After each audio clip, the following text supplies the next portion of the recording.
ఏం జరగలేదండి, అంతా బాగానే జరిగింది. ఏం జరుగుతుంది, కామనే కదా. రాజకీయ నాయకులు అన్న తర్వాత కొట్టుకోవటం తిట్టుకోవటం కామన్ అయిపోయింది. సభా సమావేశాలు మొదలయ్యాయి. గవర్నర్ గారి ప్రసంగం గందరగోళంలోనే జరిగిపోయింది. సభ వాయిదా పడింది. వీళ్ళేమో తలకిందులుగా తపస్సు చేసినా మేము ప్రతిపక్ష హోదా ఇవ్వమని పవన్ కళ్యాణ్ గారు అంటున్నారు.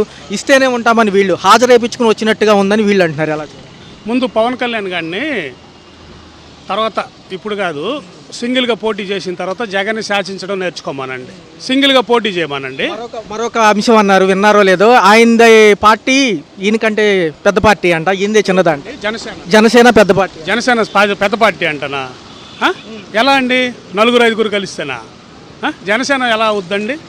ముందు అధ్యక్షుడు ఎవరో కనుక్కోమానండి. చంద్రబాబు, పవన్ కళ్యాణ్ జనసేన పార్టీకి అధ్యక్షుడు ఎవరు అది ముందు చూసుకోమానండి. 11 మంది కేంద్రం ఉన్నప్పటికీ ఉంది ఈ విల్లే కాబట్టి ఇస్తే ఏమవుతుంది ఎంత అండి?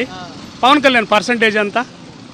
పవన్ కళ్యాణ్ మహా అంటే 6 లేదా 7 లేదా 10, అంతమించి ఎక్కువ ఉండదు పవన్ కళ్యాణ్. పెద్ద పార్టీ ఎలా అవుద్ది? 40% వచ్చినోడు బెటరా? బీజేపీ, జనసేన, టీడీపీ, సిపిఎం 10 పార్టీలు కలిసిన వాళ్ళు బెటర్ అంటావా? అంటే హోదా ఇస్తే ప్రశ్నిస్తారు, పథకాలు ఏమైనా భయం అంటారు. ఏమండి, వీళ్ళ యజమానికి, చంద్రబాబుకి, వీళ్ళ యజమానికి, వీళ్ళందరికీ కూడా జగన్ని ఒంటరిగా ఎదుర్కోలేకే కదా, జగన్ని ఒంటరిగా ఏమి చేయలేకనే కదా అందరూ కలిసి పోటీ చేశారు. ఎవరితో పార్టీ పెద్ద పార్టీ అవుద్దండి? ఒకసారి ఆలోచించండి. ప్రజలు ఆలోచిస్తున్నారు, బాగానే ఆలోచిస్తున్నారు. ఈ నవరత్నాలని ఏదో 6 ప్యాక్ అన్నాడు, ఏదో ప్యాకులు పెట్టాడు కదా, ఇవన్నీ జనాన్ని మోసం చేయడానికని అందరికీ తెలిసిపోయింది. అందరూ తెలివిగా ఇవాళ తప్పు చేసామని ఎవరికి వాళ్ళు చంపలేసుకోండి. అంటే ఇప్పుడు ఈ ప్రతిపక్షం ఉన్న ప్రతిపక్షం కింద అనుకునే వాళ్ళు అడుగుతారని ఈ యొక్క గందరగోళం సృష్టించారంటే కదండి. ఇవ్వలేక చేతకాక ఇవ్వలేక జగన్మోహన్ రెడ్డి బటన్ నొక్కుతున్నాడు, ముసలిది కూడా నొక్కుద్దా అన్నాడు. ఇప్పుడు నొక్కమానండి చంద్రబాబుని, పవన్ కళ్యాణ్ని నొక్కమానండి. జుట్టు ఎగరేసినంత ఈజీ కాదు పవన్ కళ్యాణ్ చెప్పండి. కొన్ని కేసులు ఉన్నాయి. సుగాలి ప్రీతి అన్నాడు, ఏదో సుగాలి ప్రీతి కేసుకు ముందు చేయమానండి. ముందు ఆడవాళ్ళకి న్యాయం చేయమానండి. ఆడవాళ్ళు వస్తే పెద్ద చట్టాలు తీసుకొస్తాను, ఆడవాళ్ళు పక్కన చూడాలంటే భయం వేసేటట్టు చేస్తాను అన్నాడు కదా, ముందు అది చేయమానండి పవన్ కళ్యాణ్ గారిని.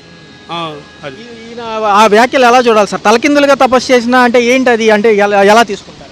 పవన్ కళ్యాణ్ ఇచ్చినా ఈకపోయినా 2029లో జనం ఆల్రెడీ జగన్మోహన్ రెడ్డికి ఇస్తారండి. పవన్ కళ్యాణ్ ఇచ్చేది ఎవరు? పవన్ కళ్యాణ్ ఎంత, చంద్రబాబు ఎంత?